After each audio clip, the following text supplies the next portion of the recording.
Hey everybody, you're watching Cole the Corn Star.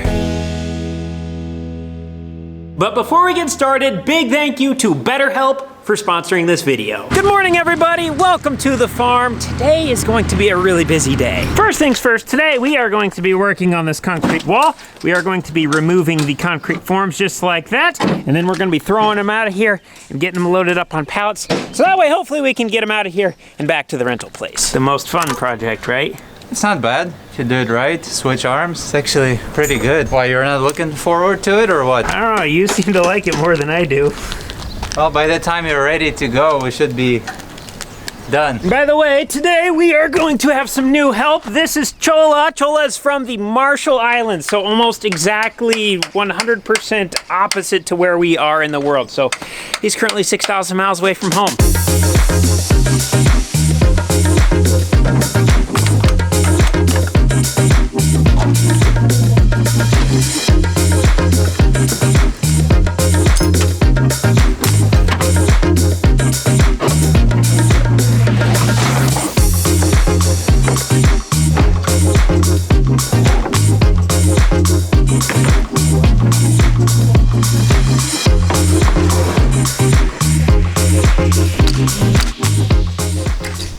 The foundation walls that we are working on right now are going to be the foundation walls for our future kitchen and living room. And this is the second foundation walls that I have ever poured.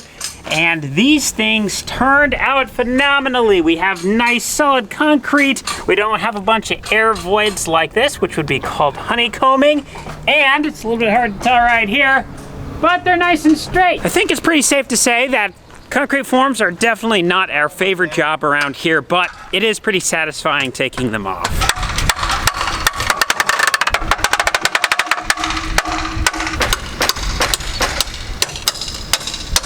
It might help if I take the screws out of the bottom.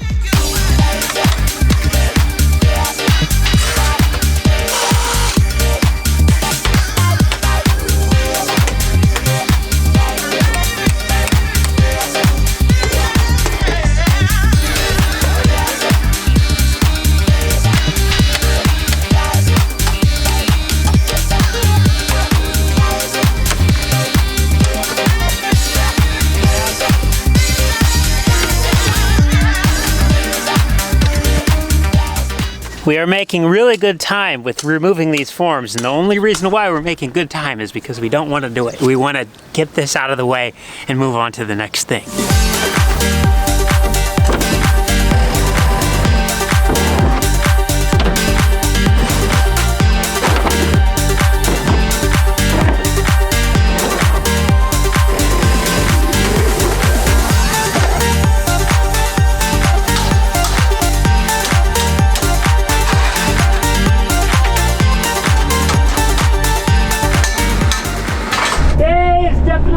Those all hands on deck. We are now done with moving the forms around the concrete, so we're going to smooth some of this dirt out on the backfill. We're going to try to pack it, and hopefully we can get some layers up, and then we're going to be trying to pull off our little brick ledge layer of foam.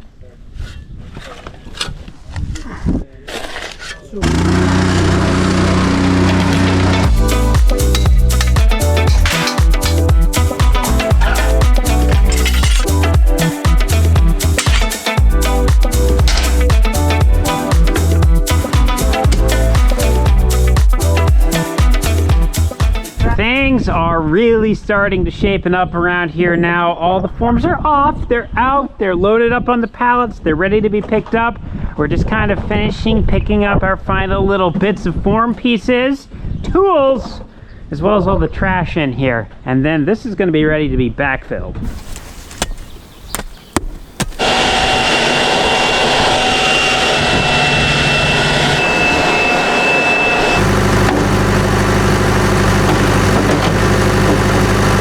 I just smashed my finger between two cinder blocks. That does not feel very good.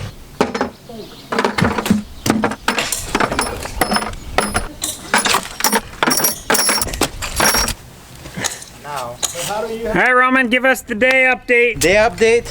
Everything cleaned up, ready for the rain. A little bit of styrofoam left, but that's okay. It can stay there until you decide what color you want to paint it. 12 hours later. It is now day number 2 of our little backfilling form adventure here. We ended up getting a ½ inch of rain last night, so we are not going to have the help of Jola and Ricardo today. They did a really good job outside of the wall yesterday. They actually got a little bit of backfilling in. They got all the insulation off on the brick ledge, and they got everything picked up. So we're not going to be really doing much focusing on the outside today. What we're going to be doing is taking the mini excavator. We're going to be going over to that lime pile we have on the back, and we're going to be trucking some lime over here, and then we're going to be taking the excavator and we're going to be dumping it on the inside of the walls, and we're going to try to bring up a couple lifts to get this backfilled, so that way we can get everything to the height that we have up there, so that way we can be getting this finalized for a concrete floor. And then once we get the concrete floors done, we're gonna be starting some woodwork, and then things are going to look dramatically different, and things are gonna start moving really fast. So this is the lime we are going to be working with today. We do have some sticks and stuff in it, so we need to make sure to throw these out when we see them. But this lime is crushed limestone. So these are limestone, which are actually the rocks that we have out in the driveway, and then it's gone through a crusher, and then it kind of turns it into a powder. This stuff packs super hard, that's why it's really hard for me to break up, but it's kind of like a sand, which is exactly why we want to use it as a packing material, because it doesn't hold a lot of air pockets between, so it packs really tight. So when you're building on top of it, it won't settle, or it won't settle very much. Before we start dipping into our lime pile reserve, we are actually going to try to use a little different method first. Right here we have a pile that's about 50% rock and 50% dirt. This actually came from the edge of the driveway where we were digging earlier for where the foundation is. And digging in it, it feels like it's not too sticky, and it should make a pretty good packing material. This pile is free, and we don't have any other uses for it other than fill, so we're gonna try to utilize this one first before we start diving into our lime pile. And unfortunately today, is gonna be a rubber boot day, but that one has so much dirt in the bottom of it. That was disgusting. Gross. Digging.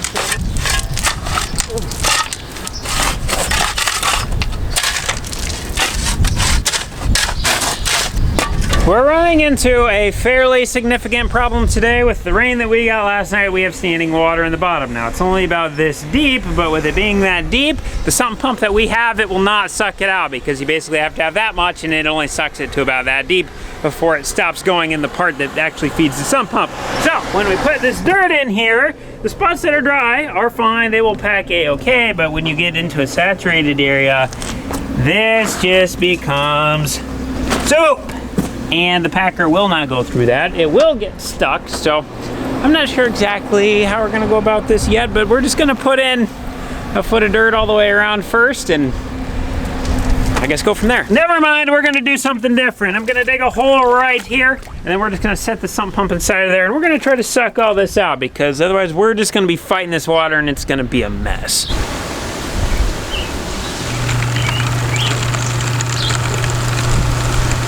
We've been running the pump for a whole 45 seconds, and it's already dropped that far. We probably should have started with this in the first place, but hey, this is how we learn. Let's pause for a second and talk about something important. I have been working on this house project for 18 months now. It's physically and mentally demanding. On top of that, I am running my family's farm, and sometimes things just go wrong. A lawsuit, a tractor engine blowing up. When bad things happen, it's easy to isolate or get upset. But honestly, that does not make me feel better. But what does make me feel better is when I talk to people who care about me. Just opening up about what I'm going through. So this is me talking to you. I care about you, and I want you to be happy. If there is something that's bothering you, talk to somebody about it. And if you do not have somebody close to lean on, try BetterHelp. It's therapy made easy. You can talk to a licensed therapist from home. And if the therapist match isn't right, you can switch anytime for free. Since BetterHelp is sponsoring this video, you can get 10% off your first month. Click the link in the description or go to betterhelp.com/ColeTheCornstar to get started. Watch out for the gators this time of year. they're spawning. And them gators, you gotta worry about it, them crocodile. Them crocodile hunter got down, but them gator, they over there in their own area. Unless you go into the gator area, then the gator wanna get you out of their area. But as long as you keep the gator over there, they'll be okay. But them crocodile, them another story.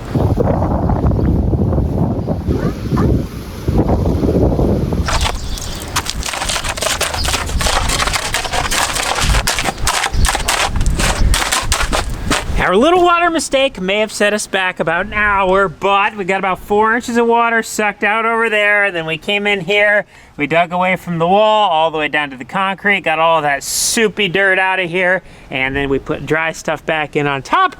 So we are now ready to continue with our backfilling adventure, and we're gonna be putting like 10, 12 inches down, then we're gonna be packing it several times, and then we're gonna keep doing that as we work our way up the wall. Careful.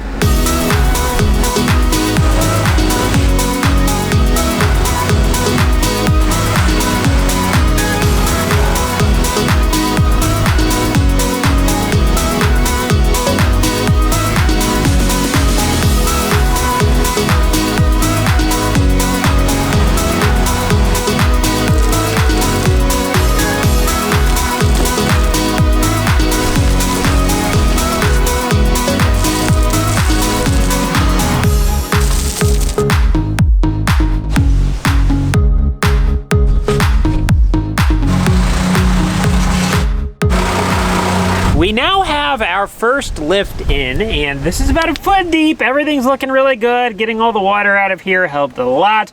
We're not running into the sloppy muck, but what we are running into is the plate compactor that we have is not really designed for the application that we are doing. And so when we're running this thing over the dirt, it's not packing things down how we needed to, so we are going to have to go with a different route. My dad is running to the rental store right now to pick up a jumping jack compactor. So in the meantime, we're just gonna try to get everything ready, so then once he gets here with that, we can start getting this packed down really nicely. We are gonna be having concrete floor over the top of this, so it's really important that we get this packed down.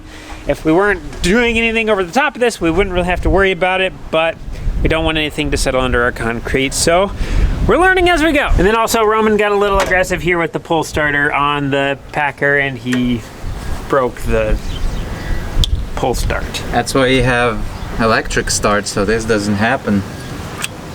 And you can spend a ton of money buying the starter and replacing the battery. And You ever worked on one of these before? yeah, small engines is my specialty. No. Apparently when this string couldn't handle Roman's sheer power, it ended up breaking the string in here, but it unspooled the little coil that's inside of there. And Roman and I have never dealt with one of these before, so we're gonna watch some YouTube videos. We're gonna try to pull that thing apart and see if we can re-spool a pull start recoil. You didn't wake up today thinking you'd be working on this, did ya? No, what a surprise. Do you think we're doing the right thing?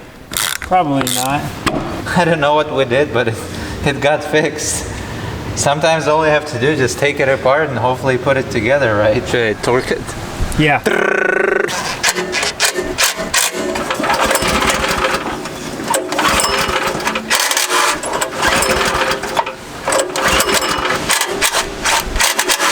I'm not sure what's going on with the packer. The recoil thing keeps coming out. It's like the spring is coming undone on the inside, but I'm not gonna worry about fixing it right now because the jumping jack just showed up. There it is, there it is, there it is! Thing's heavy. All right, Dad, we'll watch you unload it.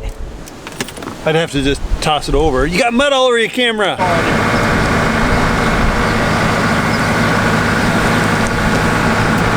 I have a sneaky suspicion that this jumping jack is going to be a bit of a workout.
Our backfilling process is going really slow right now because we are doing what I'm going to call an equal fill. The wall that I am standing on is about a week old, and this is still relatively green. It's going to be about 3 weeks before this wall is at its full strength. Due to that, I don't want to fill the entire outside all the way up to the top with nothing on the inside because I'm worried it may cause some damage to our green wall. So what we ended up doing is we did 2 feet on the outside, then 2 feet on the inside. So that way we have equal pressures on both sides of the wall, then we don't have to worry about there being any force on it. The problem with us only having 2 feet out here, it makes it where you can't get down in here with the skid loader to dump dirt over the top, which is much, much faster than the mini excavator. However, we now have 2 feet on the inside and we have 2 feet on the outside. So it's time to do another lift on the outside of the wall, which means once we get this lifted up and packed down, we should be able to drive in here with the skid loader now and dump over the top. And since we have 2 skid loaders plus the mini excavator, our interior filling should now go much, much faster.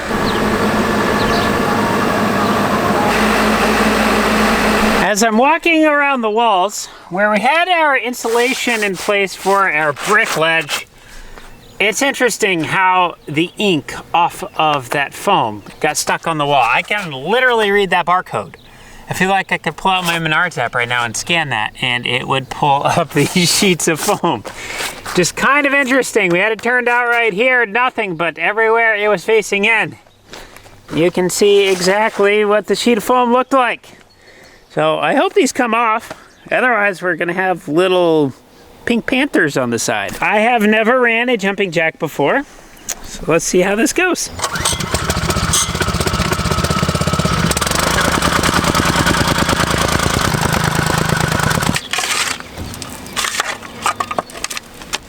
"12 hours later." Day number 3.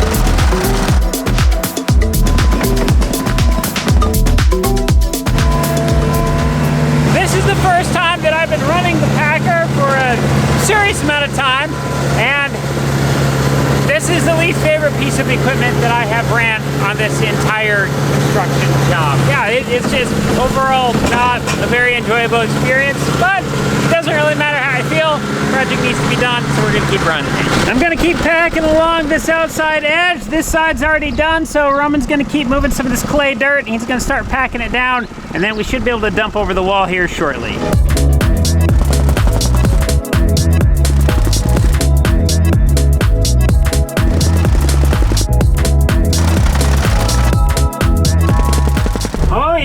Ricardo! Woo! Good job, Supervisor Roman. You're doing a good job of teaching Ricardo.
We are now done with the packer. I actually just brought it back to the rental store while I was gone. Ricardo did some more backfilling on the outside. We are now able to run over this with the mini excavator as well as the skid loader, so we don't need the jumping jack for this. And then inside of here, now that we're out of the dirt, we can actually use the plate compactor for the lime. That works just fine. We just needed the jumping jack for the wet, sticky soil that was down below. So, there we go. We'll be back in the morning and we'll finish filling this up on the inside and we'll do a finalized pass on the outside to get this looking all pretty and get it packed down really nice. Well, after the construction stuff, the neighbor was out flying his spray drone and we have a man down. We're gonna try to see if we can get this thing going again. Hopefully there's no damage. But corn damage, that's for sure. And yes, I am wearing the corn suit because it keeps all the field stuff off me. She was 133 rows in, got her out. The tank ended up popping off and then 2 little fittings and electrical connection. They popped right back in. This thing is ready to go. And it still had like 3/4 of a tank in it when we found it. So, good as new. 12 hours later. I have good news and I have bad news. Good news, my friend's drone is back going. He just had to plug stuff back in. I was honestly amazed that it handled the crash that well. The other good news is we did not have any storm damage last night, but the bad news is look at all of this water we have. We actually got so much coming down through this valley. It came up over the road. It did just a little bit of washing here in the gravel, but it brought some of these corn stalks with it, as well as some litter, and it went down quick, but we still have a lot of water flowing through. And there has been a ton of dirt around this culvert that has got sucked through because you could practically drive a lawnmower over the top of this before, but now you obviously cannot. As for our creek, this thing is super full right now. It's actually dropped about 10 feet since the heavy rain came through. You can see all of the grass is matted down, and looking up into our corn, it was about 2 feet up the corn plant at its deepest. So we definitely had some standing water out there in the field. If I had to guess, we probably had about 100 acres of corn under 2 feet of water. It doesn't look like anything came in and knocked anything down, and it didn't carry a bunch of silty debris with it that marked up a bunch of leaves with a bunch of mud. So as fast as the water has already gone down, I would guess we will probably be okay and we will have a minimum amount of yield damage from it, but there is a probability that all that excess water could give us a little bit of a yield knock on those 100 acres. I have a feeling that this is going to be a year where the spots of the field that have tile are going to be night and day difference when it comes to performance. As for our construction zone, it appears we had about a foot of standing water inside of here, so this is an absolute swamp right now, and we're gonna have to wait until this dries up before we can get in there and do our final bit of leveling things out. So with that being said, this is all we got for today. Thank you so much for watching. We'll see you in the next one.